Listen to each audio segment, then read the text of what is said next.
born amidst salt and smoke, beneath a bleeding star. I know the prophecy, not that I would trust it. Maester Marwyn to Samwell Tarly, A Feast for Crows, chapter 45. Samwell 5.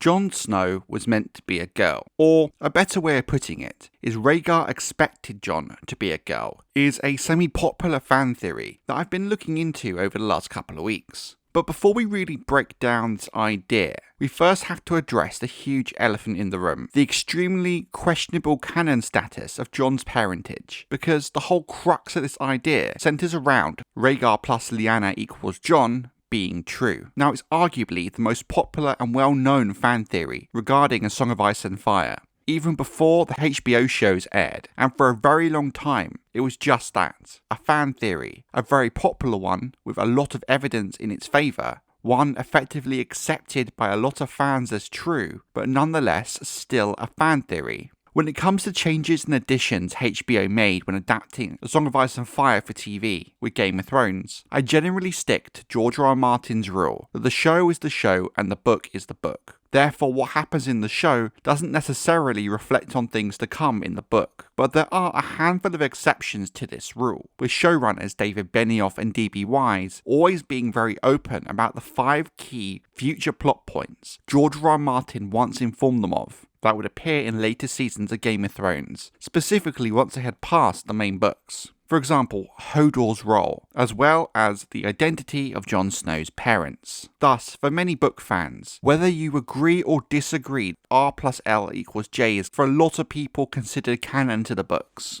For me, while I do tend to accept that judgment, unless we one day see it in print, there is always that slim possibility it's something different. To be clear, I have no bias in this debate. I'm fine with the idea of R+L = J. I'm fine if people view it as canon. And while I personally do find the idea of Jon's parents being Ned and Ashara Dane more interesting, I'm fully accepting that the answer is Rhaegar and Lyanna, regardless where you stand on the matter. For the sake of this video analysis, we are working under the assumption that Jon Snow's parents are in fact Rhaegar Targaryen and Lyanna Stark. The man had her brother's hair, but he was taller, and his eyes were dark indigo rather than lilac. Aegon, he said to a woman nursing a newborn babe in a great wooden bed. What better name for a king? Will you make a song for him? The woman asked. He has a song, the man replied. He is the prince that was promised, and his is the Song of Ice and Fire. He looked up when he said it, and his eyes met Dany's, and it seemed as if he saw her standing there beyond the door. There must be one more, he said. Though whether he was speaking to her or the woman in the bed, she could not say. The dragon has 3 heads. Rhaegar Targaryen, in a vision of Daenerys, in the House of the Undying, A Clash of Kings, chapter 48, Daenerys 4.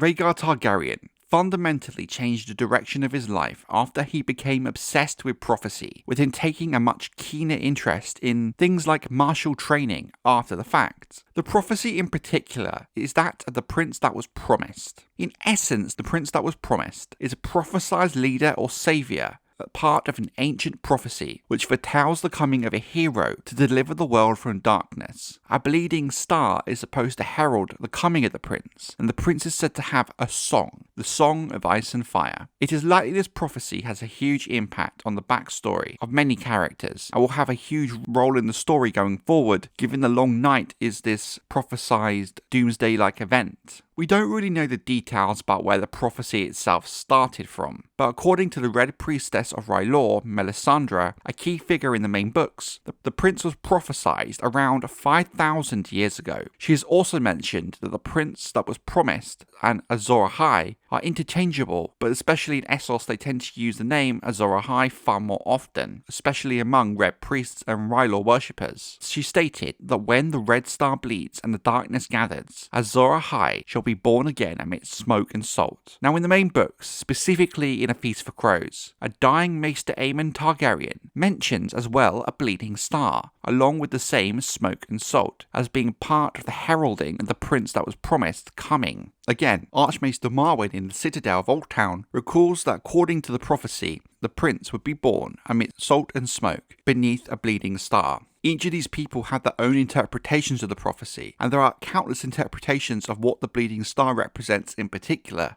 Some fans believe that it could be the red comet seen in A Clash of Kings. Others, it could be a metaphor relating to the sword of House Dane, which is made from the core of a meteorite, which is an idea I've personally come to love. It suggests that if Jon Snow was indeed born at the Tower of Joy, he would have been born in the presence of the sword Dawn, which would have been bloodied in the fight between Ned Stark's men and Arthur Dayne and the rest of the Kingsguard. We know Ned retrieved the sword and returned it to Ashara Dayne. It's possible he brought the sword into the Tower of Joy itself, with Jon being born in the presence of a bleeding star, or in other words, the bloodied Dawn. To really highlight how different people can interpret the prophecy in different ways, when Maester Aemon was younger, he believed Rhaegar Targaryen was the prophesied prince, since the smoke would be from the fires at Summerhall and the salt from the tears of those who cried there for the dead, with Rhaegar being born as the fire raged.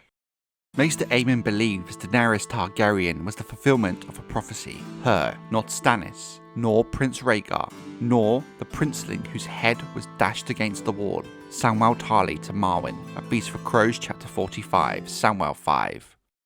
After a young Rhaegar discovered the prophecy, he agreed with Maester Aemon that he might have been the prince that was promised. According to Barristan Selmy in A Storm of Swords, one day Rhaegar found something in his scrolls that fundamentally changed who he was, causing him to decide to become a knight, telling Sir Willem Darry one day, "I will require a sword and armour. It seems I must be a warrior." In time, Rhaegar later believed that his own infant son, Aegon, via his wife Elia Martell, was the promised prince and not himself, since a comet was seen above King's Landing when the boy was born. As we well know, Rhaegar was killed by Robert Baratheon in the Battle of the Trident during Robert's Rebellion, with the babe Aegon being killed by Sir Gregor Clegane in the sack of King's Landing a few weeks later. Kind of tangentially related to this, especially this concept of Rhaegar believing Jon Snow was going to be a girl, is that when King Aegon V was a child, he recalled that King Aerys I read to him about a prophecy regarding the return of dragons, information that he would have discussed with Maester Aemon, his brother. You also have Maester Aemon's own personal belief that the dragon must have 3 heads, although it's unknown if that is connected with the Prince that was promised prophecy, but given the context of it, most fans believe it is. There are 2 more events from the main book that we need to touch upon to make this idea clearer. During the events of A Dance with Dragons, while in Meereen, Sir Barristan Selmy talks to Daenerys Targaryen about her mother Rhaella and her father King Aerys II. He mentioned that her grandfather King Jaehaerys II commanded that his son and daughter be married after a Woods Witch had foretold that the prince who was promised would be born of their line. When Daenerys asked about the Woods Witch, Barristan mentions Summerhall. Now in the context of this video and the discussion around Rhaegar's intent for Jon, he is still a descendant from the line of Aerys and Rhaella. Arguably, the most important evidence for this theory regarding Jon's assumed gender comes during A Clash of Kings, during one of Daenerys' visions in the House of the Undying, in which Rhaegar is seen talking to his wife, Elia Martell, discussing what they shall name his newborn son, Aegon, and his overall destiny. He states he is the prince that was promised, and his is the Song of Ice and Fire. Almost addressing Daenerys herself, Rhaegar states there must be one more child, and that the dragon must have 3 heads, an idea he may have developed from Aemon. There was a lot of debate within the fanbase as to if this vision in the House of the Undying should be taken as a literal version of events that happened or not. But all of the visions Dany has in the house do seem to have some element of truth to them, even for events yet to come. But given this is the only glimpse we have towards Rhaegar's intent and motivation, I tend to take it at face value for the most part. But this is where Jon Snow and the idea of his gender fits into this. Prince Rhaegar loved his lady Lyanna, and thousands died for it. The thoughts of Barristan Selmy, A Dance with Dragons chapter 67, The Kingbreaker. For a lot of fans, the idea of Rhaegar and Lyanna equals Jon answers the question as to why Rhaegar supposedly kidnapped Lyanna Stark, in turn setting off a chain reaction that led to the start of Robert's Rebellion. But the generally accepted view is, by a lot of fans, that should Rhaegar and Lyanna turn out to be Jon's parents in the books, that this kidnap would not really be that, but more of a thought out plan with very much Lyanna's consent to it. Rhaegar would have pursued Lyanna romantically since Harrenhal, and despite how poorly executed this kind of elopement to the Tower of Joy was, it was part of a wider plan. But why bother finding a new lover? Or, as some suspect, a second wife in Lyanna Stark, when Rhaegar was already married to Elia, a woman who had already given him 2 children. As we can see from Daenerys' House of the Undying visions, Rhaegar clearly believed in the prophecy of the prince that was promised, and the idea of the dragon needing to have 3 heads, which can be interpreted by some as representing the 3 Targaryen siblings who conquered Westeros: Visenya,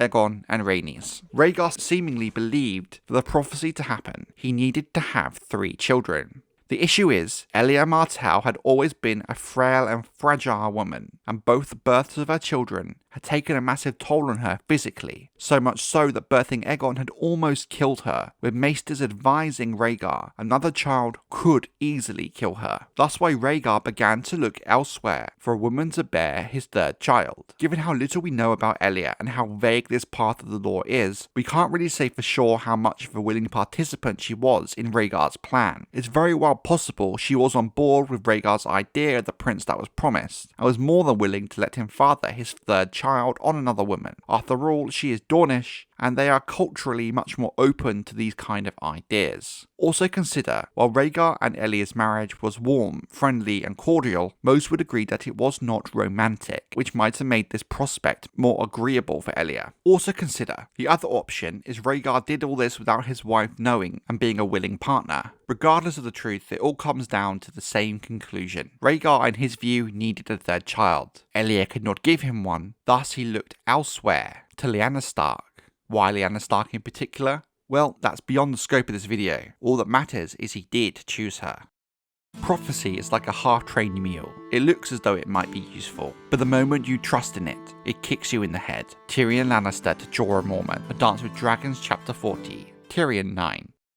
Okay, so how does this fan theory of Rhaegar believing Jon was going to be a girl fit into what we have established about the prince that was promised, and the 3 heads of the dragon discourse? If we do run with the idea Rhaegar believed he needed to have 3 children, thus why he ran away with Lyanna, it's because he was trying to accomplish the dragon having 3 heads part of the prophecy. Moreover, if you do believe this link back to Aegon the Conqueror and his sisters, you can see this all start to fit together. He already had his Aegon and Rhaenys. All he now needed was his Visenya, thus why he may have believed his child with Lyanna would have been a girl. Plus, given the visions from the House of the Undying at the birth of Aegon, Rhaegar was certain he was indeed the prince that was promised, which maybe suggests he wasn't expecting to have a second son. When we put this into simple terms, you can see why this idea of Rhaegar planning for Jon to be a girl comes from. There are a few issues with this idea that I think are fair to point out. If Rhaegar was intent on recreating the Conquest trio, it does seem a bit odd that he would name his first daughter Rhaenys and not Visenya, given Visenya was the elder sister of Aegon the Conqueror and Rhaenys the younger. You can also factor in the idea that Maester Aemon believed that by the time of the main book, there could have been an error in the translation of the prince that was promised prophecy, meaning the person in question doesn't necessarily have to be gender specific, which could cast doubt on Rhaegar's own reading of the prophecy. This video isn't really about proving who is or is not the prince, or really analysing the prophecy itself. That's a subject for another video. We also have to acknowledge that, in truth, while Rhaegar could believe his 3rd child was going to be a girl, the reality is he had no way of really knowing it all. There is also a sub-theory to this that I talked about a long time ago regarding Jon Snow's true name. A point I made in the video is that if Rhaegar did think Jon was going to be a girl, he likely would have told Lyanna about his intent to name her Visenya, given the 3 heads of the dragon angle of this. Lyanna, being without Rhaegar at the birth, given he was already dead, may have tried to honour his wishes the best she could, and named Jon Viserys, which is the male variation of the name Visenya. It is a bit of a stretch, and unimportant, but it does fit into the wider impact of this theory. For the record, the conclusion I came to in that video I made regarding Jon Snow's true name, that it is unlikely Aegon as in the show. It could be Visenya for obvious reasons, Aemond after Maester Aemon, close friend of Rhaegar, or it could just very well be Jon. We don't even know, it's not been revealed yet in the canon of the books, if Lyanna would have even been able to name Jon. I do enjoy this theory. I don't think it's really that deep, and in the wider context of the story is rather unimportant, but I like the analytical approach you can take to it, and the speculation it can lead to. But for the most part, what I like is it gets us to look at the prince that was promised prophecy in a more analytical and critical way, where you can start to see all the contradictions and different interpretations from people. It shows us the fallibility of prophecies, and how obsession with them can lead you to your doom, which could very well have been the case with Rhaegar Targaryen.